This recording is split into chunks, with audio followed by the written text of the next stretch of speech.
quiet American town just outside Denver, there lived a young man named Ethan Miller. From the outside, Ethan looked like many others his age. Smartphone always nearby, big dreams, and an endless list of things he planned to do tomorrow. He talked about starting a business, getting in shape, and building a better life. But days passed, then weeks, and nothing truly changed. Ethan worked a regular job at a local warehouse. It paid the bills, but every evening he returned home feeling restless and unsatisfied.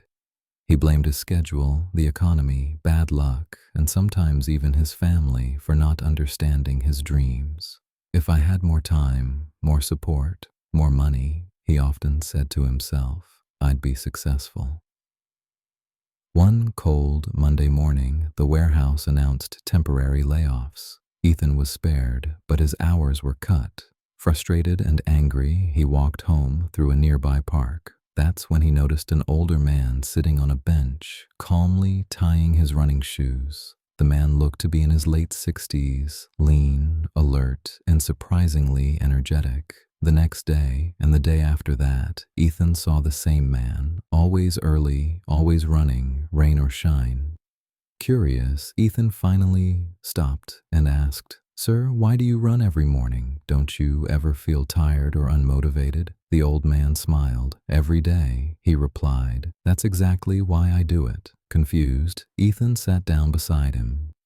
The man introduced himself as Mr. Harris, a retired engineer. He explained that motivation comes and goes, but discipline stays if you train it.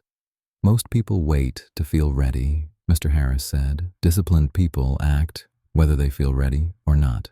Those words stayed with Ethan. That evening, instead of scrolling on his phone, Ethan wrote down a simple plan, not a big, overwhelming one, just small steps. Wake up 30 minutes earlier, read 10 pages a day, save a little money each week, exercise for 15 minutes. That was it. The first week was hard. His alarm rang early, and every instinct told him to hit snooze. Some days he failed, but instead of quitting, he remembered Mr. Harris's words and tried again the next day. Weeks turned into months. Slowly, Ethan noticed changes. His energy improved. His confidence grew. He stopped blaming his circumstances and started taking responsibility for his actions.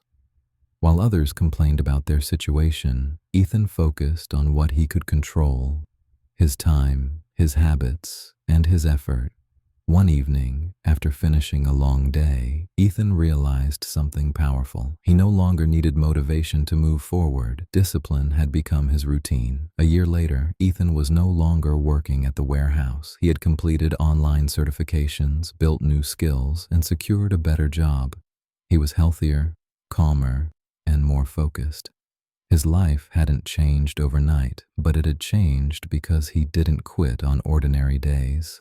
One morning, Ethan returned to the park to thank Mr. Harris, but the bench was empty. Only a small note remained, tucked under a stone. "Success isn't built on big moments. It's built on small decisions made daily. Discipline yourself, and everything else will follow." Ethan smiled. He finally understood. Discipline wasn't punishment. It was freedom. Discipline is choosing what you want most over what you want now. When you stop blaming circumstances and start controlling your habits, real success begins, quietly, steadily, and powerfully.